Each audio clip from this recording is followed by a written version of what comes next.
What's up guys, Eli here, back for another new stuff video. This is going to be a kind of a niche episode. This is not going to appeal to everyone, obviously.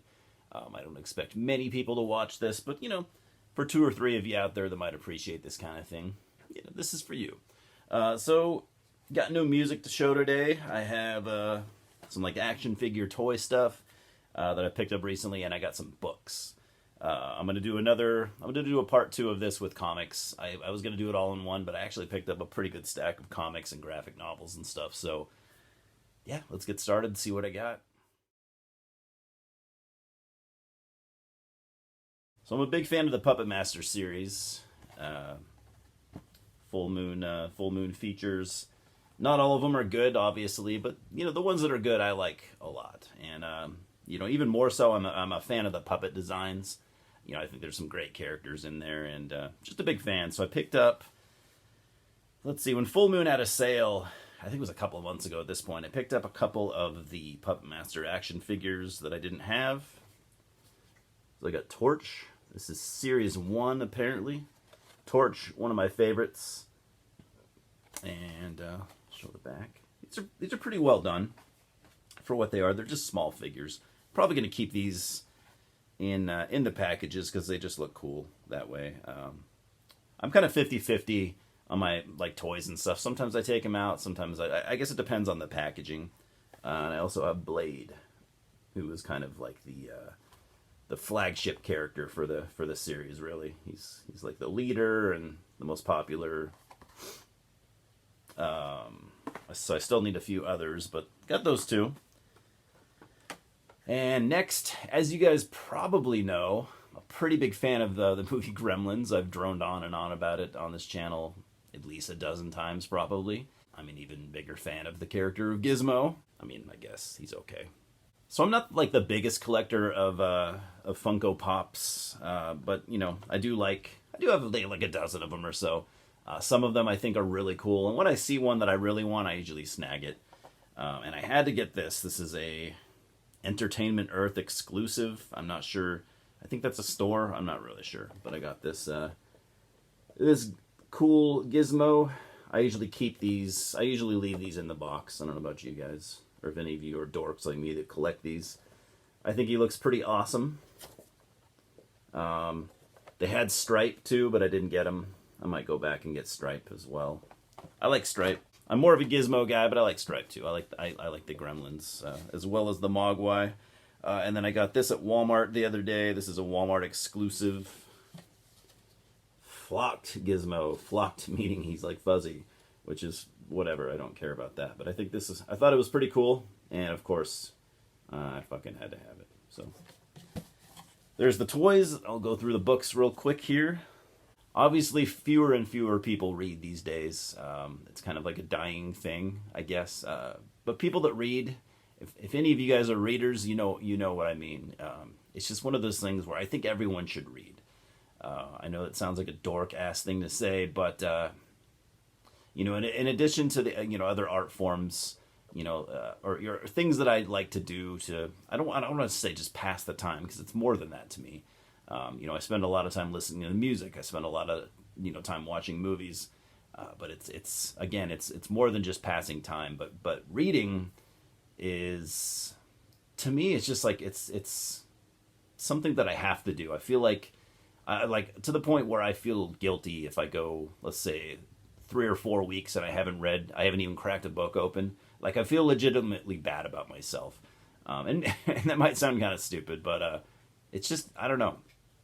Like, I feel like my mental health is for the better when I read consistently. It's just it's good for your brain, and it's great. And there's nothing quite like reading a great book that really resonates with you.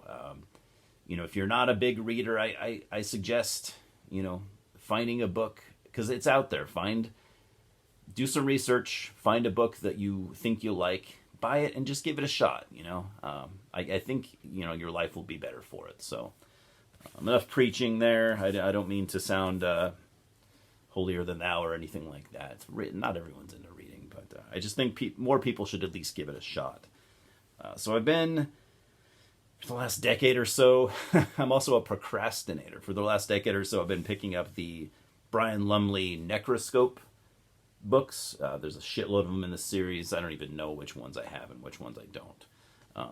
I just kind of decided I was going to pick them up randomly. Once I have them all, I'll probably start reading them in order once I find out the right order. Because again, there's a bunch. There's prequels and sequels, and it's just kind of crazy. But this one is The Touch, just a standard paperback.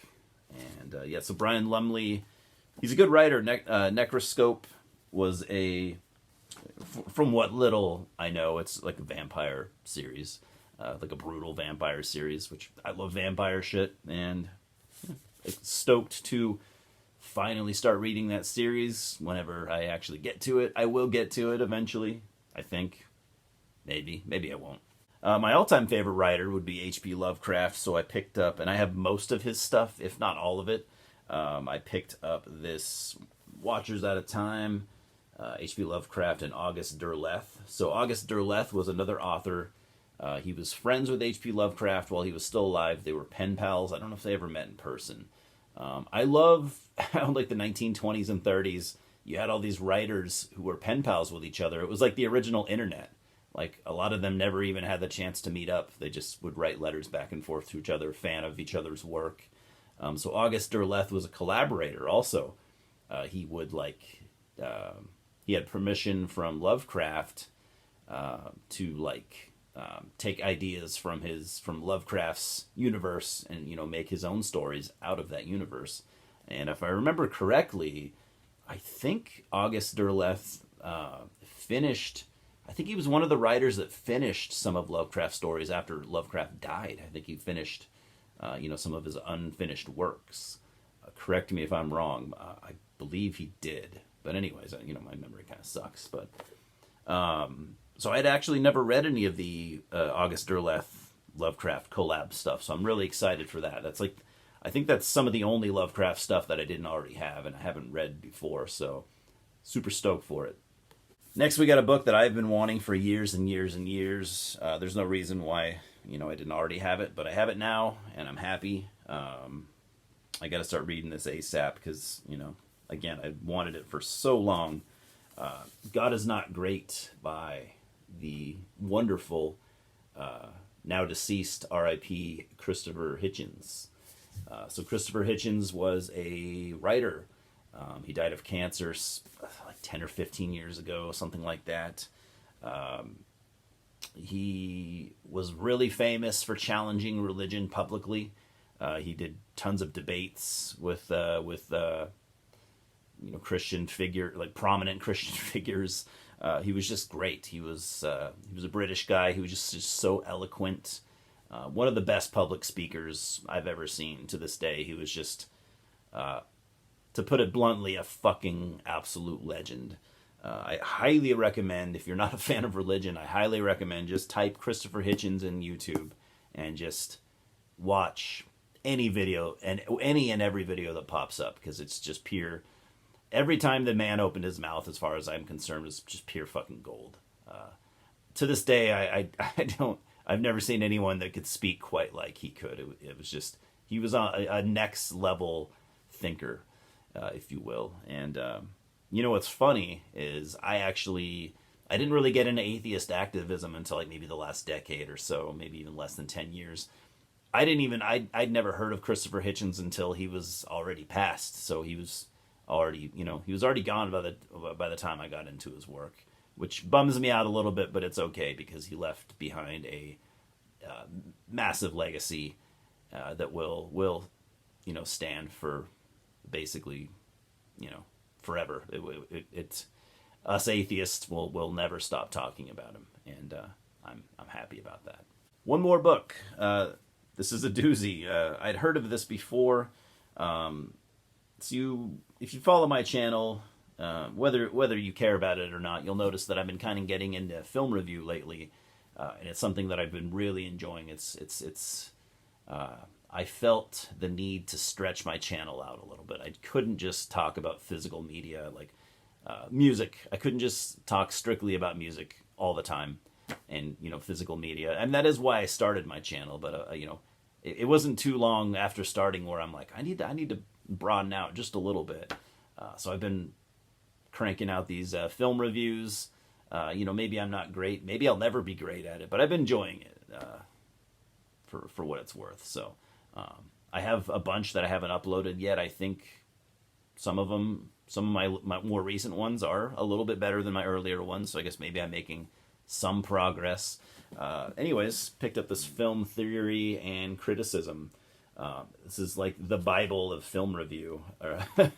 It's literally, I mean, it's almost 800 pages.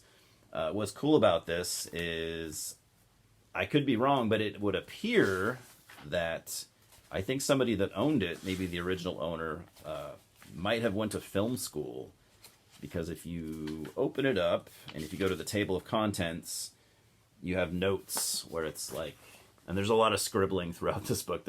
The original owner really took this thing serious, but if you look at the chapters and stuff, you'll have like week 1, week 2, week 3.